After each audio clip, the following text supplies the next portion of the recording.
The latest in the league is the world's largest asset manager, BlackRock. Forget about Wall Street. The real game changer in your finances might be a company you never heard of, BlackRock. They manage a mind-blowing amount of money, managing so much that it surpasses entire countries. This financial giant has its fingers in literally everything, from your cell phone to the money securing your future. Their decision can impact your life in unexpected ways. The question is, how much influence do they have? And is it something we should be worrying about? BlackRock pioneered a unique approach, offering both asset and risk management. Becoming a financial powerhouse, managing $10 trillion, does this company shape our future or manipulate the system? Despite we're paying so much attention to the political and geopolitical issues that we're losing sight that the world still is moving forward.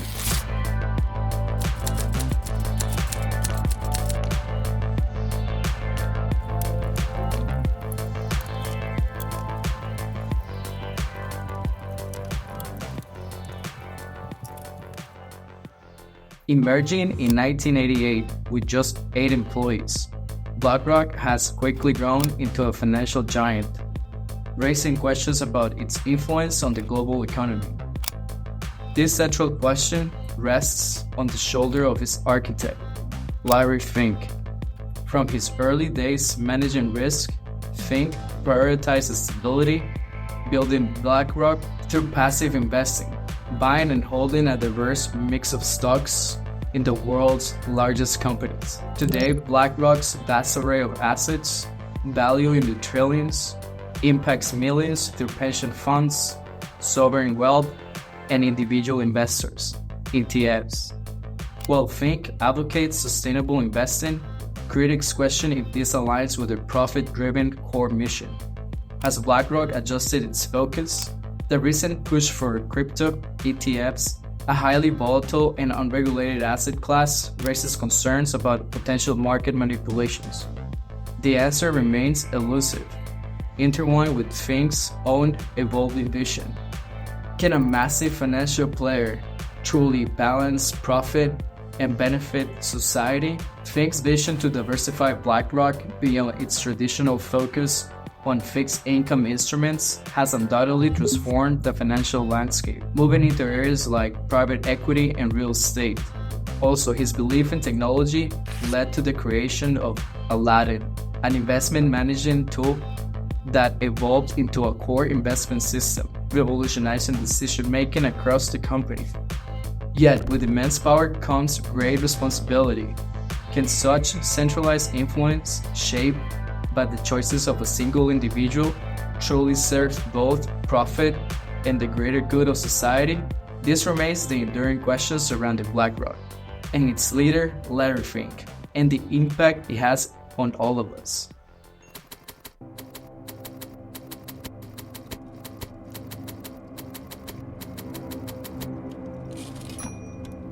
BlackRock, the largest asset management firm in the world, was founded in 1988 by a team of financial experts led by Larry Fink, who is also known as Lawrence Douglas Fink. Over the course of 30 years, BlackRock managed to grow from a startup with just 8 people to a company that now deals with trillions of dollars in assets.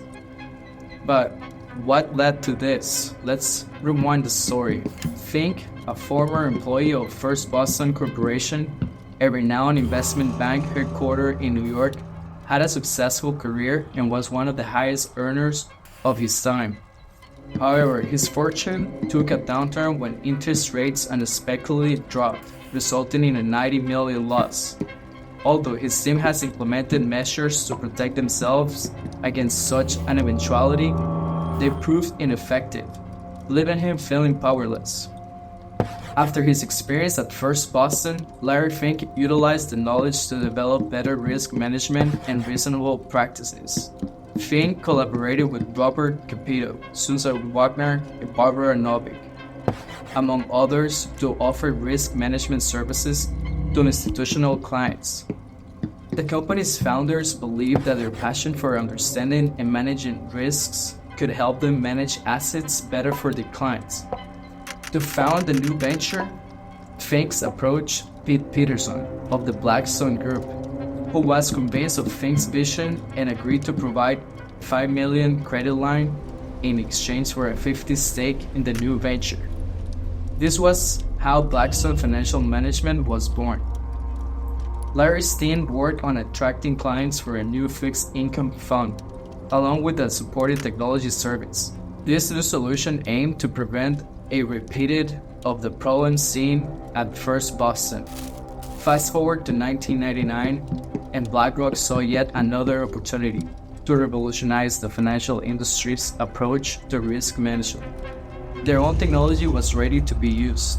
Known as Aladdin, which stands for Asset Liability and Debt and Derivative Investment Network, is now an integral part of their business. But what is Aladdin? Aladdin is an electronic system that uses sophisticated computer power to manage complex financial operations, such as capturing details of security trades, valuing portfolios, both liquid and illiquid, and measuring risk. It was Aladdin's technology that BlackRock Solutions used during the financial crisis, when the US administration called BlackRock for help. We'll get back to you on that later. After a few months of launching, the company's assets grew to $2.7 billion, and its bond business became profitable. As a result, Blackstone's stake decreased to 40%, and Fink's staff owned the remaining shares.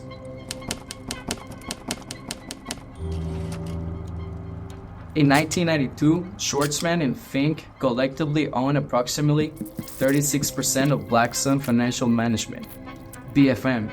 Thanks to their strong connections, Blackstone got off to a great start, managing about $23 billion in its first 6 years. The team grew from 8 founders to around 150 employees. Pension plans were drawn to entrust their investments with the firm because of his team's reputation in the bond market. However, Schwartzman and Fink had different views on how to attract top talent to their growing company. Fink believed in offering equity to new hires, while Schwartzman was hesitant to lower Blackstone's stake. This disagreement ultimately led to their decision to part ways. 2 months later, Schwartzman said that selling BlackRock shares was a heroic mistake. In 1994, Blackstone sold a mortgage securities unit, boasting $23 billion in assets, to PNC Financial Services for $240 million. This unit, initially known as Blackstone Financial Management, engaged in trading mortgages and other fixed income assets. As part of the sales process, it underwent a name change to BlackRock Financial Management, eventually evolving in the renowned firm we recognize today as BlackRock. After the sale, Schwartzman remained with Blackstone, while Fink became the chairman and CEO of BlackRock. But that's not the end of the story. In 1999, the company made its initial public offering, selling shares at $14 apiece, opening the door for individuals to invest in its promising future. By the close of that year, BlackRock had already accumulated an impressive $165 billion in assets under management, entrusted with overseeing investments for clients worldwide. Yet BlackRock's ambition knew no bounds. It pressed forward, expanding its service offering and acquiring more businesses.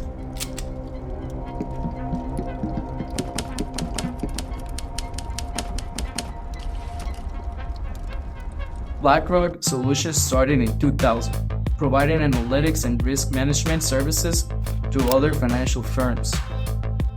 This move allowed BlackRock to combine its expertise in finance and technology, making it a powerful force in the industry. The first deal came in the summer of 2004, when BlackRock bought State Street Research, a money manager owned by insurer MetLife, for $375 million. But the first truly transformational deal arrived a few years later. It was 2006 when BlackRock made its next strategic move, acquiring Merrill Lynch Investment Management, and expanding its retail and international presence. With this acquisition, more people around the world could potentially invest in BlackRock. Then came 2009, when BlackRock made history by acquiring Barclays Global Investors, becoming the largest asset manager in the world. With this strategic move, meant that BlackRock was responsible for managing more money than any other asset manager globally, with a presence of employees in 24 countries.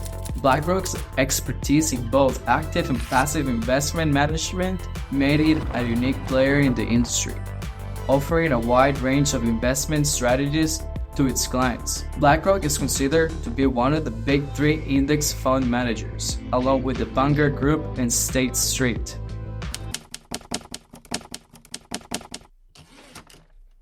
.7% here, a loss of 37 points or so. Apple shares are just getting hammered this morning. We're down by between 3 and 4.5% generally across these markets. Let's talk about the speed with which we are watching this market deteriorate. In 2008, the world was hit by a severe economic crisis that shook the global financial system to its core. The collapse of the housing market in the United States triggered a recession that caused widespread panic in the financial markets and affected numerous countries. During this time of uncertainty, the head of the Federal Reserve in New York requested an analysis of Bear Stearns' mortgage-backed securities assets by BlackRock. This marked the beginning of the government's intervention in the financial market to address the crisis and also gave BlackRock the key to interactions with the government, which would only grow significantly. BlackRock was also given the responsibility of managing $30 billion worth of assets that were previously owned by Bear Stearns. As the crisis persisted, BlackRock was entrusted with overseeing the balance sheets of major investments and real estate corporations, including current administration-sponsored mortgage entities, Freddie Mac and Fannie Mae, which collectively held $5 trillion in assets. Despite its own involvement in the creation of risky securities, BlackRock became an advisor to many organizations during this period. Its CEO, Larry Fink, had foreseen this crisis and knew that the mortgage-backed securities would be triggered. BlackRock's focus on asset management helped them during the crisis and even profit from it. Fink used his connections with the Treasury Secretary, Timothy Geithner, to secure a contract to manage the assets of multiple banks that were impacted by the crisis. However, the growing influence of Aladdin, BlackRock's risk analysis platform, raised concern among other controllers. They were worried about the possibility of investors sharing uniform views due to the widespread adoption of the same platform. The United States Federal Reserve also appointed BlackRock to assist in pricing and disposing of troubled assets belonging to Bear Stearns, an American international group. But that's not the only crisis that BlackRock stepped forward in.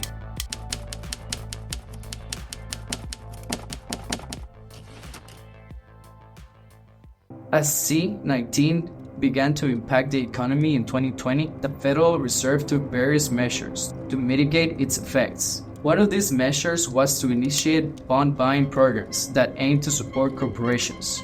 BlackRock was responsible for overseeing two substantial programs, namely the Primary Market Corporate Credit Facility and the Secondary Market Corporate Credit Facility.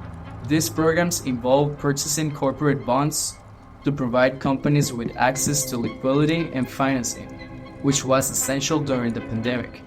Although precise revenue figures for BlackRock's participation in these programs are not available, it's evident that the engagement held the promise of financial gain was for BlackRock, while ensuring compliance with strict regulations established by the Federal Reserve.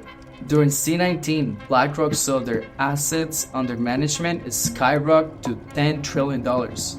Brian Dees, addressing his colleagues in a farewell speech at the White House, emphasized the strength and fairness of the economic recovery, dropping hints about important ideas linked to the Great Reset. The revolving door between BlackRock and the government becomes clear when you consider individuals like Wally at the EMO, he seamlessly shifted from working at BlackRock to holding high-ranking positions in the Treasury Department and the National Security Council. Speculations and suspicions have been raised about BlackRock's involvement with the current administration, and most of them are not wrong.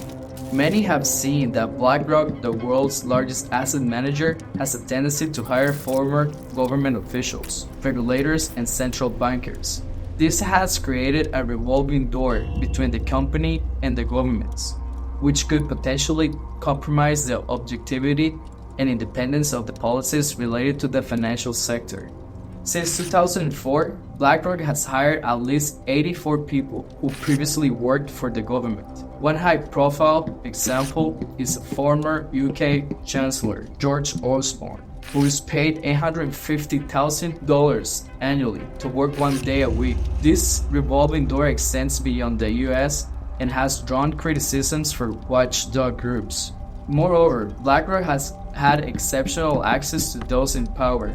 Since the financial crisis, there have been almost 400 conversations between BlackRock executives and senior officials in the White House, Treasury, and the Federal Reserve. Despite its massive portfolio, BlackRock has managed to avoid certain regulations that have been put in place to other large financial institutions. Not to mention that in 2016, it was widely expected that BlackRock CEO Larry Fink would be nominated as Hillary's Treasury Secretary. While that did not happen, another former top BlackRock official became a key advisor in the Treasury Department, despite contributing over $100,000 to Clinton's campaigns. But that's not even all the political connections to the company. Even President Biden has connections to BlackRock. He met with them even before announcing his candidacy for president. In 2020, BlackRock spent a lot of money trying to influence the government policies. This has raised concerns among some people who worry about potential conflicts of interest. BlackRock's influence extends beyond influencing the government. In 2019, they were hired by the Federal Reserve to manage a $500 billion bond-buying program, raising concerns about their involvement in monetary policy. What's the current precedent connection with the company? The current administration emphasizes on sustainable investing, has evaluated BlackRock's significance as a key player within Washington's powerhouse. Eric Van Nostrand, previously a managing director of BlackRock focusing on sustainable investments and multi-asset strategies, has transitioned to the Treasury Department as a senior advisor for economic matters concerning Russia and Ukraine. His move follows several other BlackRock executives, taking key government roles such as Brian Deese as Director of National Economic Council and Adewale Adeyemo as Deputy Secretary of the U.S. Treasury. This trend highlights a growing connection between Wall Street and Washington, though it has drawn criticisms due to the concerns about BlackRock's investing policies, its business ties with China, and its significant ownership stake in major public companies. One of the main worries about BlackRock is its significant role in shaping public policy and influencing market trends. Through avenues like Investment Institute, it shares industry insights and economic analysis that heavily impact investor decisions. Assessments of important events, such as court ruling and economic downturns, also play a big part in guiding market trends and investor behavior. Furthermore, BlackRock's involvement in regulatory matters and its political action committee raises concerns. By publicly commenting on investment-related policies, BlackRock holds considerable influence over lawmakers and regulatory bodies. Moreover, BlackRock's extensive shareholder power often tips the scales in management's favor during shareholder battles, raising questions about common ownership across industries. Being the top of the second largest shareholder in the six largest U.S. banks underscores its considerable voting power. This dominance has implications, as executives may be discouraged from vigorously competing against rivals shared by their own shareholders. Evidence suggests that this phenomenon is already impacting competition and executive compensation. BlackRock CEO Larry Fink's letter to major public companies CEOs, where he holds substantial stakes, underscores a potential shift. Fink's directive for companies to serve a social purpose hints at BlackRock's intent to exert more direct influence over its investments.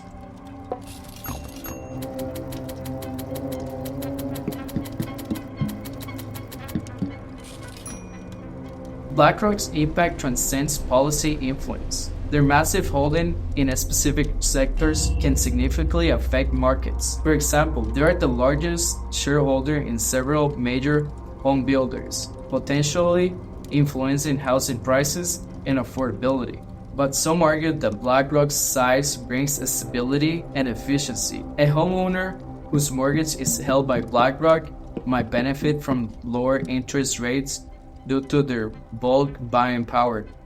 However, the question remains, who ultimately benefits? Corporations, shareholders, or ordinary people?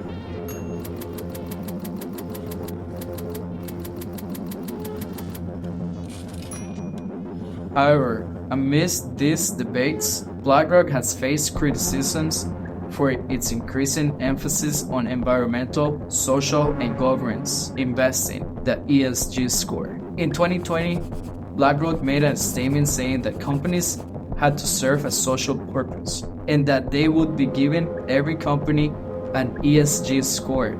As a result, there has been an increase in companies engaging in practices like greenwashing, where they portray themselves as more sustainable, diverse, or responsible than they truly are. This has led to criticisms from various quarters.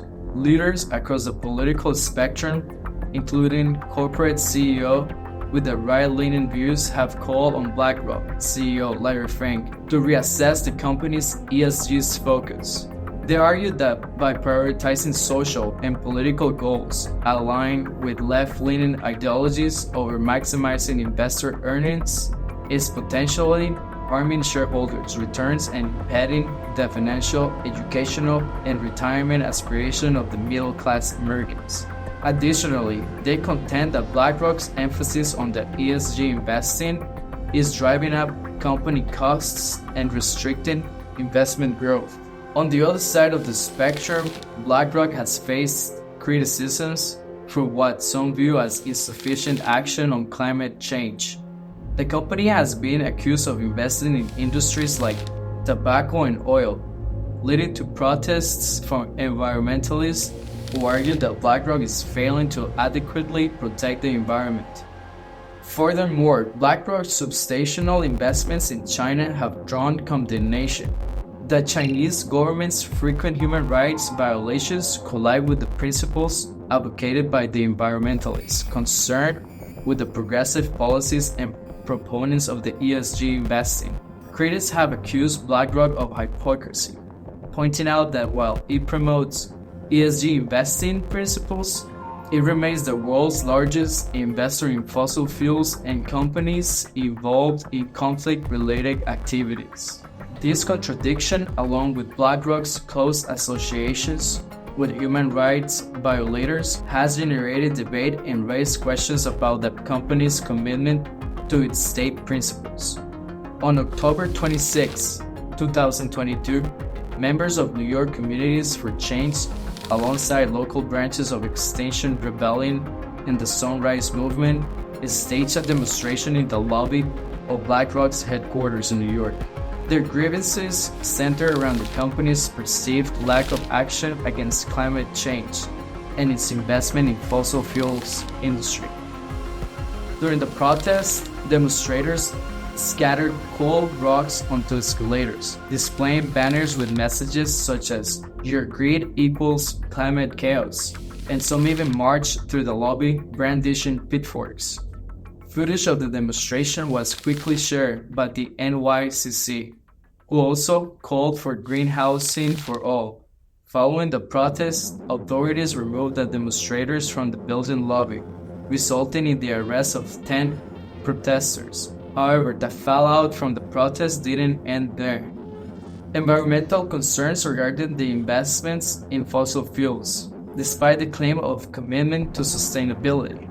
Investment management, BlackRock, believes that climate risk investment is risky, which means that investing in companies that don't have policies to address climate change can be a risky move.